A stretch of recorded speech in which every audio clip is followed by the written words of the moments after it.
The Orlando boxer won a bronze medal in the 156-pound weight class in his first ever Olympic experience. I think this young man has the ability to be America's next boxing superstar. Just keep watching me, keep supporting me. We on the way, Dollar and the Dream, that's the brand. So we just gonna keep it going and keep these wins stacking and get ready for the big stage. Omari Jones, thank you so much for your time.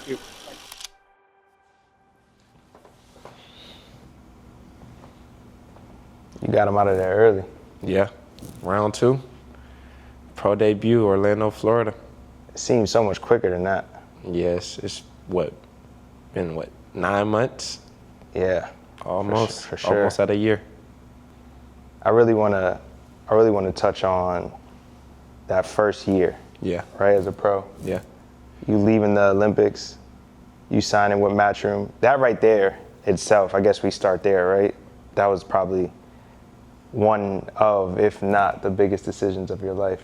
Choosing what promotional company you wanted to go to. I'll say definitely the biggest decision of my life. Yeah? Just the contemplating on what I had to do and just so many decisions, different promotional companies. Should I stay? Should I go? And I think I made one of the best decisions of my life. So with that, I mean, they flew you out to Vegas, right? I feel like they showed you what your life was about to be like. Yeah. Right? Like the promotional aspect of the pro game, seeing Crawford there in person. Yeah. You know what I mean? Like his team. Right. Things like that. How'd you feel being in that environment? Granted, it wasn't your first time being in a pro fight, but now it's your first time being officially pro. Right.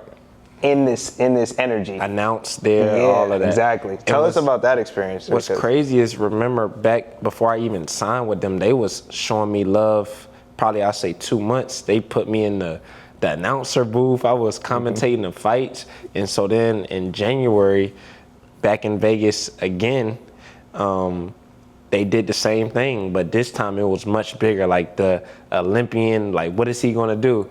And then he signs with Matchroom, and then they just made like a whole announcements. Eddie Hearn was interviewing me. They just showed major love and, you know, become the star that I am. And you spoke, I think when you said perfectly, like you got interviewed by Eddie during that panel of people that they were speaking to, the actual fighters too that were fighting. Exactly. I think Ray Ford was there as well. But just to give context to people that will probably never be in that position, what does it feel like? Right? Like, what is it? Because I hear you saying it, right? But like, people will never understand what it feels like, right? To be in that position, talking to Eddie Hearn, being a professional athlete now, leaving the Olympics, just coming back with bronze. Everybody knows that story, right? But now you're here. You signed that paperwork, you know what I mean? It's official. You're in this room, you're speaking to Eddie Hearn. Like, what does that feel like? It feels like a new start, like a fresh start, honestly. Like, wow. Like I'm stepping into a new realm. I'm no longer an amateur, as some would say. And it just feels like you on your way to superstardom. Like when they see the flashing lights, I mean, cameras was everywhere. Like all the attention was pretty much on me that day. And it was just like, all right, you know, take it in. This is your new life. So yeah, that's what it feels like. It's one of those things that's, you try not to get too high on the highs, right? Just because it's like, you want to be even kill. Exactly. But it's so easy to soak up everything that's just, and I always think about, like, just imagine like Mike Tyson at his prime, or like Ali at his prime, right? Like, you're gonna get there. Yeah. But seeing that so early, where now, like, they didn't have camera phones, right? They didn't have things of that nature where people are all like, you know what I mean? And you had all that, like, just in that moment, coming home, you know what I mean? And for some, it could definitely be overwhelming, but I feel like you handled it like a true professional, growing along the way. Right. You know what I mean? And definitely, it being in January is kind of crazy. Yeah. Right? Time flies. It being like the new year, new resolution, new me situation. Right. I feel like with that, what was did they give you your announcement then? Did they let you know when you were fighting? Back in January, yeah. It was always, I could have fought in Vegas, but Eddie Hearn, they had to be planned out properly. Like, let's make your big splash in Orlando. That's your hometown, so let's sell it out. Let's do it there. It was on a big card as well. But I say I did my thing. I sold a lot of tickets, and I'll say Orlando, they definitely behind me, like, all the way. So just much love from my city. I paid tribute to them in my debut fight. We talked about the magic trunks that we came up with. But yeah, it's all for the city. Like I said, just always showing the kids and everybody that it's possible, man. You can come from the amateurs. You can be a kid from Orlando and dream big, man. That's the motto. Like, you want to get to that superstardom place. I'm going to show you it's hard work and dedication. 15 years in the game.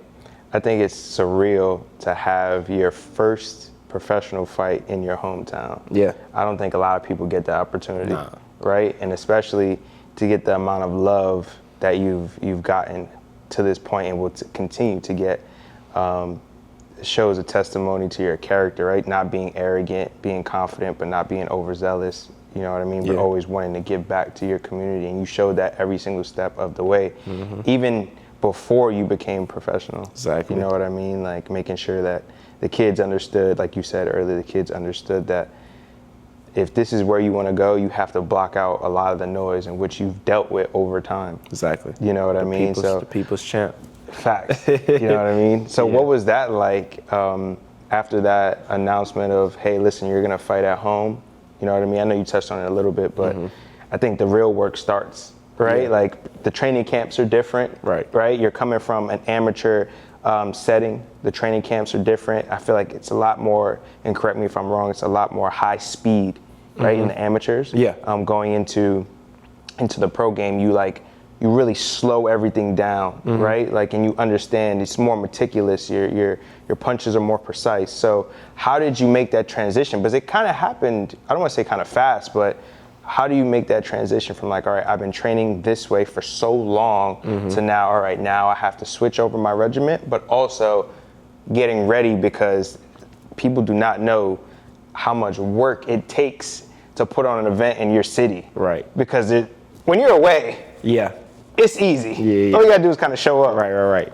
But I would say, to promoting being in your city, when I got the news, it was exciting. Like, coming back to my hometown, I haven't fought here since I was like 16 years old, because pretty much everything was nationals or internationally for 3-4 years traveling the world. So to have my big fight, my splash on the pro scene, that was great. And just you talking about the transition, I would say for me, it was pretty easy, because we was right at the Olympics. I didn't tell nobody, but my mind was pretty much made up. Like, I'm turning pro. So me and my coach, my team, we all got on it, slowed things down, just placing my shots. But also, when you turn professional, it's a lot longer. You know what I mean? A lot longer training sessions, for as more miles, more rounds in the bag, just actually honing in, because you know, in the pro game, your first mistake can be your last mistake, and you just got to be real cautious, guards up, so many different things, because it's definitely a chess match when it comes to the boxing ring. But yeah, I mean, we off to a great start, 4-0, 4 knockouts. So, I mean, we did something right. Yeah, exactly. How were those nerves going into that first fight, right? Coming out, home city. Yeah. The outfit's on point, songs on point. Everything is, like, in my mind, has to work. Yeah. Right? Like, nothing can go wrong. Right. Because this is the pro debut. This is home debut. Like, everything from the lighting has to go, you know what I mean? Like, how did you feel, like, going into that and understanding, all right, now I'm in this back room, you know what I mean? Like, and all right, now I have to start my regiment. You know what I mean? This is the same regiment I'm going to keep probably for, like, the rest of my career. You know what I mean? Like, I know a lot of athletes believe in superstition in the sense of, like, hear about the stories of, like, the Kobe's or LeBron's, like, I'm switching shoes at halftime, right? Like, or I'm coming in drinking a certain thing because I feel like that keeps me a certain way. Like, without giving anything away, like, how did you feel going into that and understanding, all right, this is a brand new world, starting this regiment, but how were your nerves as well? Yeah, nerves was fine. I mean, it all comes down to the preparation. Like, I knew I prepared, so no matter if the fight was somewhere, somewhere else, like even in Saudi Arabia. Yeah. I'm ready. The stage doesn't change, how I'm gonna perform. And when it comes down to the regiment, man, it's been the same, I would say, since the amateurs. I wake up, eat breakfast with the team, make sure I read my Bible before my fight, say my prayers, then me and my family say a prayer. And then, of course, when I get to the locker room, we go through our warm-up stuff. Me and the team say a prayer, and man, it's after all that, it's time to go. What else can you do? Can't overthink it. Do what you prepare for, and that's to anybody that wanted some advice on anything. Just go in there. Your preparation is the way you perform. Yeah, I feel like that's super important too. Because it's like trying to take the test on 2 weeks of preparation, right? Like you're gonna be nervous, but if you knew you took 2 months to study, you're not really worried about what's about to happen next. You know what I mean? Regardless of what that guy has on that other side of the, the answers. Yeah, you feel exactly. Me? So for sure. Yeah. So I mean, coming out with your first professional win in dynamic fashion, you know what I mean? It was a second round stoppage, and I feel like the energy, the crowd, everything was just. It could have been a first round stoppage. Yeah. You know what I mean? But I feel like the ref was kind of like, all right, let's see what he can do coming out this second round. Right. He gave him a chance. Yeah. Right? How was that feeling, right? I'm going based off of, and a lot of the stuff that I'm asking you is a lot of the things that we never got a chance to ask, right? Especially like more so, how'd you feel about the situations that you've gone through? Yeah. And I don't think anybody really knows what that first TKO feels like in your professional debut, right? Like, I think I seen the most animation out of you that first fight out of any other fight. Yeah. Right? Like when you were like here, when you were like here, when you were like this is my city, like you know what I mean? I think every other fight after that was like, oh, this is business. Right. That one was like, oh nah, I'm here. I'm getting you out of there. You know what I mean? I'm messing up my mic. I'm getting overexcited. You know what I mean? But nah, it just showed like the energy that the crowd gave. Like I'm like, come on, man, you coming to my city? Like, I gotta do what I do. You know, and that was the end of that. But dynamic fashion, like you said, and and then after that, the ball just kept rolling. 2 weeks after that, 2 or 3 weeks after that, we was pretty much right back to my second pro fight in Atlantic City on Boots, Jerron Ennis on that undercard. So, and then it goes on to my third and fourth fight, and the ball just kept rolling. So with that transition, right, you win, you know what I mean? You're home. They make the announcement within the ring that in like 3 weeks you're about to be back in the ring. And like you said, a major card, which was for a belt. You know what I mean? What was the mindset after that? Because I know you stay in shape. Right? Most people have to get back in shape in order to get back in the ring. That time frame, especially with you stay consistent. Going to Atlantic City now, fighting somebody that they say is better than the guy you fought before. Right? Now we're on the road. First time on as a exactly. That's what I'm saying. Yeah. First time on the road as a professional, outside of like again Team USA, because you traveled the world. But now you're traveling with team. So now it's like, all right, what does this look like? How do we deal with this regiment? You know what I mean? Like, how does what does weigh-ins look like here? What was going through your mind then? Of course, like after that, I feel like everything kind of fell into place. But during that time span, what did that look like? It just looked like for the up and coming, you know what I mean, like boxers who they have no idea. It just pretty much adjusting. You know, I'm used to as an amateur, like we talked about before, it's same day weigh-in, same day you fight. As a professional, you weigh in the day before, and then the next day you fight. So just kind of adjusting to that, which I'm pretty much used to now. And then, they get you a whole blueprint. You got the press conference on Thursday, weigh-in on Friday, and on that Saturday, it's time to go to work.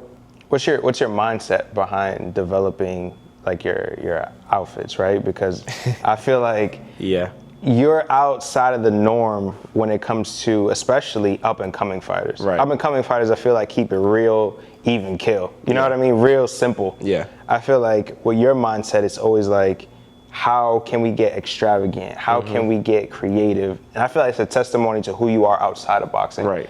Right? Understanding that this is your first year within the game, but you love doing so much more outside of the sport. Right. Whether it's being an author, right? Whether it's making movies, Right. whether it's fashion. You have so many ideas that you want to like tackle. Right. Plays, you know what I mean? Like things of that nature. So I Yeah. feel like it's a testimony to who you are outside of the sport. So what's your mindset going into that? Well, it's pretty much a theme. I mean, going over it as you know, you being my brand manager, going over the process of how that look, and we go over it. We come up with a plan, and pretty much just just that's how it magic happens. Yeah. And it's like, this what he coming out with. It's like, yeah. I feel like at this point now, it's like it's a routine, but it's a stigma. It's a great stigma that you've attached to you, right? That not only in but outside of the ring, like you provide elegance. Yeah. Right? Because you're known for wearing a suit, which Right. I feel like is something that we may see now Right. more, right? We may see now more. Yeah. I'm not gonna say, you know what I mean? Like you Right. started it, you know what I Right. mean? I don't want nobody coming for me in the comments. But I'm gonna say that you definitely helped usher in this new generation of elegance within the sport. Yeah. You know what I mean? Making sure that you look good walking into the ring as well as being inside of the ring. Yeah, because right? when you look at like the Michael Jordans and the Kobes, it's like, all right, they came into the game like suited and booted. Now we kind of in like the fashion era to where it's like, all right, let me put this together. But back in the day, they would come how they would, you know, with for the sure. suits and the bag, you know, about, and it just also means you stepping into it about business. Yeah. So that's just how I come with it. Like, we about to take care of business, and then, yeah. I feel like that is very important too for the next generation, just to understand that you don't have to follow trend. Yeah, nah. You know what I mean? Like you don't have to follow trend. You could be in the age-old saying is like, be true to self. Exactly. Right? You could be true to self, and when doing that, it makes you stand out even more. Because I feel like you've gotten more notoriety being yourself and being true to, all right, I'm gonna wear this suit, right? Yeah. And I'm gonna dress how I want to dress inside the ring, and I don't care what anybody else says. You know what I mean? Like, and that's been the question, like, what's your brand? And it's crazy, like, just being me, being true to myself, and like what I'm doing, the community, and just being clean cut, and just doing what I'm supposed to do for my community and my people, and doing what I can in the ring and performing. I want to touch on like AC was very important. I think it's very pivotal too, because you started along that time bubbling up the Omari Jones Foundation, right? And then going to AC and being a part of what Matchroom helped put together with the kids that were there, and you sharing that moment with them. I think it was even more of a spark that it was like, oh, when I come back, I have to do this. Right? So how was that? Because you're one that you're always giving back, but how was that feeling? Yeah, it was different, like actually doing something outside of my city. We flew to Atlantic City, and then once we got there, we chilled, and then we drove like an hour away. Which was a process, by the way, right? Yeah. Because beforehand, I was like, I don't even know if I should tell him it's an hour and a half away. Yeah. Because I'm like, bro, he has to fight. And this is me thinking about it coming from like a fighter's perspective, but also understanding you, right? Like, I know he loves the kids, but like, it's a good look. I'm going back and forth. I'm like, it's a good look. But then I'm like, bro, he fights on Saturday, bro. It's an hour and a half away. He got to train still. Like, exactly. I'm like, all right, let's see what he says. You know what I mean? And you were like, of course. You know what I mean? Since we already agreed to it, so it's just like we got to go through with it. But just being there, like just talking to the kids and shining that light on them, and just seeing their eyes and them coming up to me afterwards, like they gonna remember this for life. So it just hits different when you're in a position to be able to do that and give a kid that experience, and it's like, oh, okay, he motivated me to go out there and do this, and we just continue that. And I came back home to Orlando, and that's when we got on the ball about starting my foundation, the Omari Jones Foundation, pretty much right after that fight. And we've been doing some great things ever since. A summer camp, teaching kids boxing, and then we just finished up a toy drive that made so many families happy. It was just a short story about a lady. She had 9 kids, and she pretty much just like almost cried, like, you made this Christmas like happen for us. So just little things like that and little stories like that, it's like that's why I do it. I want to make that impact for sure. Yeah. How was it doing your first annual boxing camp, right? Coming back, understanding that you did teach a little bit while we were there in Atlantic City, but coming back and now being able to do it yourself, you know what I mean? I believe we did it in the summertime, and then allowing people to backtrack. I think we did it right after your 3rd fight. Yeah. So we went to Dallas first. Yeah. We were working on all the paperwork to get everything kind of like official. Exactly. We laid the pretty much the foundation, and then they were pretty much like, yeah, you got to go to Dallas. Yeah. Because you got to fight again, which was on another big card. Yeah. Which I feel like is amazing that you're getting placed on these big cards and getting notoriety because you are that next superstar.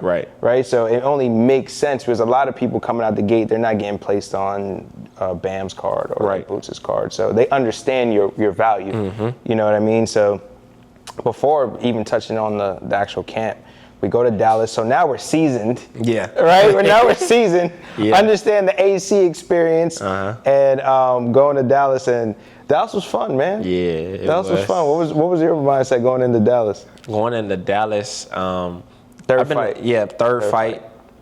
Just going in, making another statement. I'm against another veteran. He went rounds with somebody that beat Manny Pacquiao. So it's like, okay, like he's coming in to win, and then he came with pressure. He came with a different style, but I was able to stop him and get him out of there in the 3rd round. So that was another big statement. And I just kept shining and kept elevating, and it just seemed like each time out, I've been getting sharper and just honing in on my skills because I'm just so locked in. It's funny because the announcer was like, yeah, I think this is the longest anybody has. Oh! Literally. Yeah. As soon as he said it, he Yeah. was like, I think this is the longest that anybody's ever taken him this far. Oh! And then you just like quick knockout. Exactly. Like, and it was just like, yeah, he's not getting back up from this one. He got up. Yeah, he got up. He got up. He got up. And I was like, all right, brother. Yeah. You know what I mean? Next round, it was over. Yeah. I think even down to that made it seem like, now we're here. You know what I mean? Like the feet are wet. Like, you know what I mean? We laid the foundation. Like we're here now. Exactly. You know what I mean? That's why I feel like the joy out of it became more fun. Yeah, it's all about fun in the game, man. That's why they say, I'm in the locker room, we jamming the mic, a whole bunch of different things. I have fun with it, and it don't feel like a job, man. It's something I love doing. Yeah. And I feel like you bring that team element too, right? When you see, it's not to talk about anybody else's team or things like that, but I feel like your mindset is more less is more. You know what I mean? Yeah. And everybody understands like the functionality of like, all right, we're here to do a job, right? Like, job get done first, we have fun, but then also make sure that we all are on point at the same time. Exactly. And I feel like with that, you speaking that life into the younger generation is going to help them go farther. Right. You know what I mean? Yeah, I got a small team, my pops, my coaches, you, mom, brothers, my mentors. Like, it's very small. So I like to keep it that way. And, like you said, we all got a job and we do it. And I go out there and do my job. Yeah, absolutely, man. Absolutely. So, I mean, after Dallas, that pivot point, understanding that now you're 3-0, you're coming back home, and we have to throw that camp that week, right? That week you're coming back. So essentially, we laid the foundation, like you said, for the camp, but then mindset is like, all right, now we got, as soon as you land, that camp is this week. What were you thinking about? I was like, man, I don't get a break. Pretty much, I was like, I don't get a break. I think I had a couple of days to chill, but those days was pretty much getting everything in line. So I get back home, and then Thursday and Friday is the camp going into the next weekend. But yeah, we got it done. The team came together collectively. We was able to get Chick-fil-A as a sponsor. We was able to do so many other things, and everybody, whoever donated, sponsored a kid. Like it was amazing the way it turned out. Over 60 plus kids, and we had to cut that off. You know what I mean? So yeah, man, we plan to do another one next year and make it even bigger. So now during this period, right, from your third to your fourth fight was your largest layover, Yeah. or layoff, right, as a pro. Or was it by like 3 months, 4 months? Yeah. I feel like that's important for not even the younger generation, just athletes in general to understand that that's probably the hardest and the most pivotal part of being a boxer. Yeah. Right? Not understanding that, all right, I still have to stay conditioned. You know what I mean? Because I feel like that's when the laziness creeps in. Yeah. Right? That's when like I can kind of do what I want and still have time to, and we've seen it right throughout the history of the sport that people take or have a long layoff and it's like, what did you do in 4 months? Right. Well, you were working? Why are you waiting for the last month to try to get ready? Yeah. You know what I mean? Exactly. But I would definitely love to hear your thoughts on that of like, what'd you do, right? In between that time, how'd you stay prepared? You know what I mean? Mentally, physically, emotionally. Yeah. Because I feel like you're also trying to do things outside of the sport as well at that time.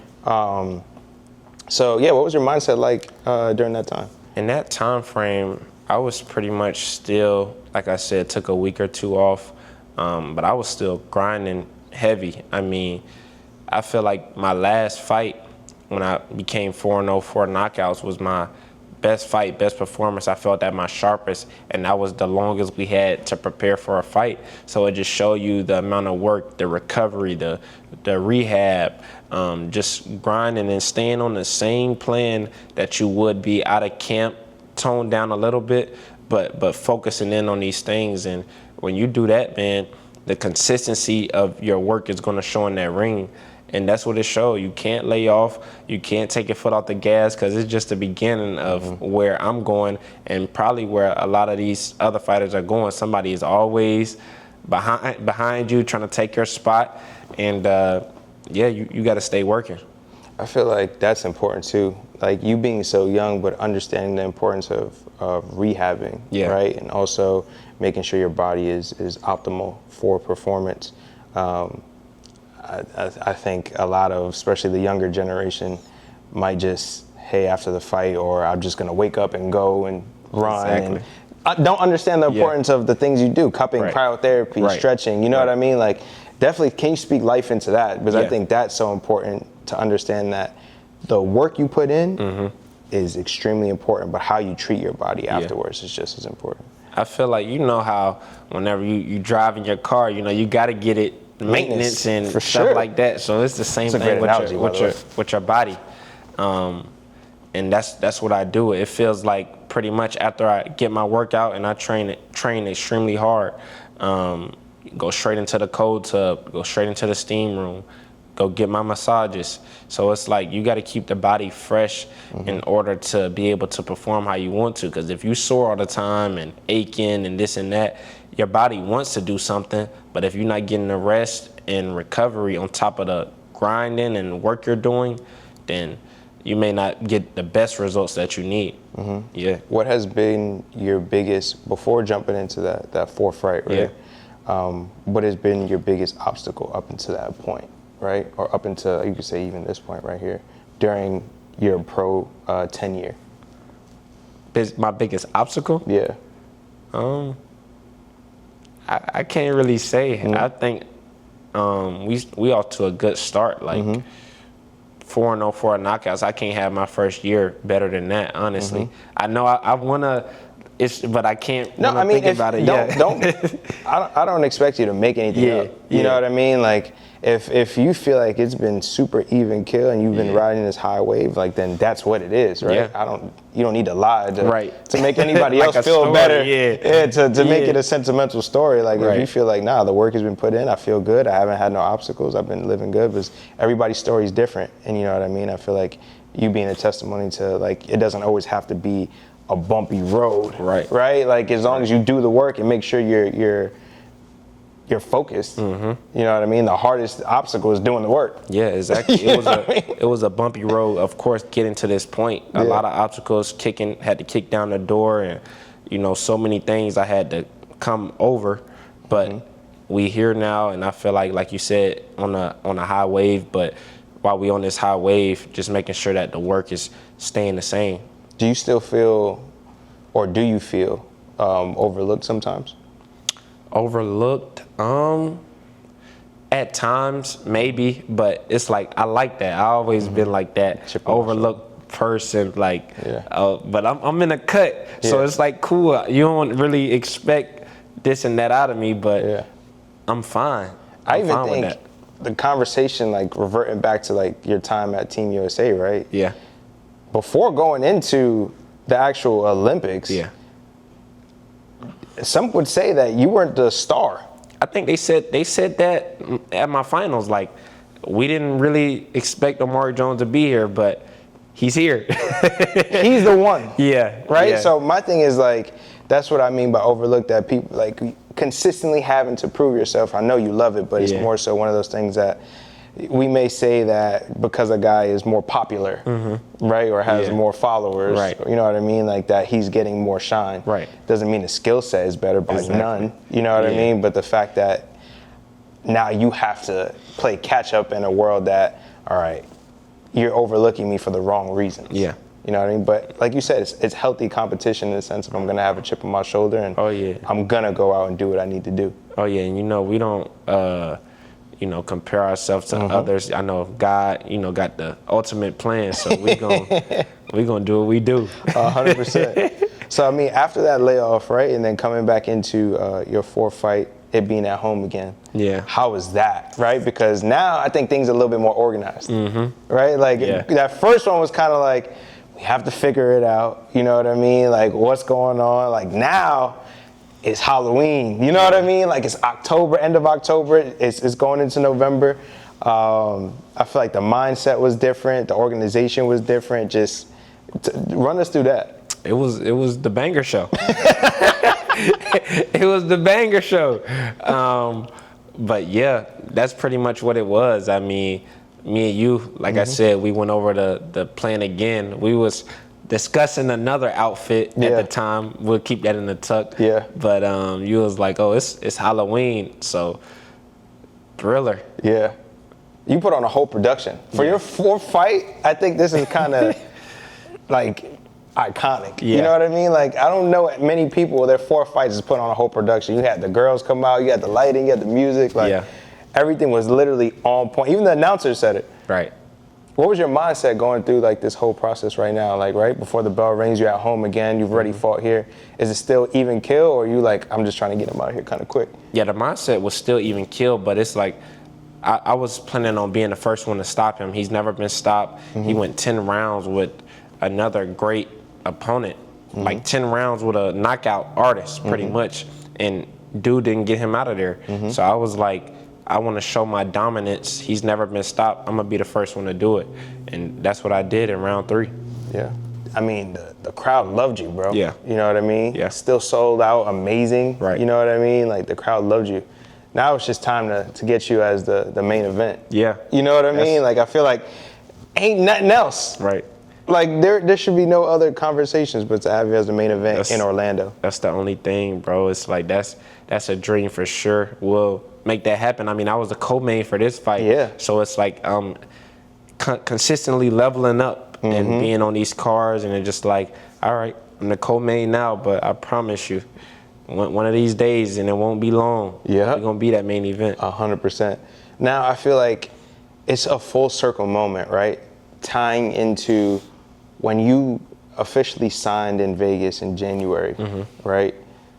And then now you're going to be fighting in Vegas in January. Yeah. A full year later. Wow, I didn't even think about it that way. Yeah. You see, I don't know if it's giving you chills, but thinking about it earlier, I was just like, bro, you flew out to Vegas and signed officially in January, end of January. It's around the same time. Exactly. Yeah. And now you're flying back there a year later to fight in Vegas as a pro boxer for your 5th fight. Right. It hit a little different. Just Vegas has been a place, you know, we've been to for like the big fights. Yeah. Crawford, Canelo, oh man. And just like now I'm back out in Vegas, but I'm fighting this time. And it's like, yeah, like I'm here. Like I'm ready to put on a great performance, and we going against undefeated guy, 7-0. And yeah, so I'm ready for all of that. A nice little step up, and 5-0. It's the Banger Show. 5-0. How do you feel like, because like you said, we've been to Vegas plethora of times, saw big fights there, none bigger than that Canelo Crawford fight that we had went to.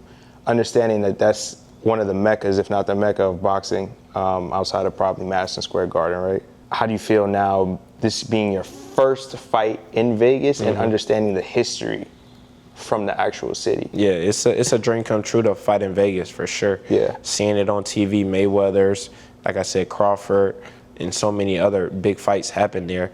And it's like now I'm finally in Vegas, and then next time around a bigger stage, and then next time around we level it up again. So it's just crazy to see, but I work for this moment, so I'm ready for it. So, I mean, with that, what's your mindset going forward, right?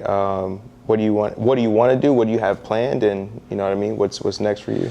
My mindset moving forward is to continue my winning streak, starting it off in January 24th with Matchroom on the Zone. So you guys tune in to my fight January 24th in Vegas, and just keep excelling, keep building with my team, keep the Omari Jones Foundation going, and keep making an impact on my community.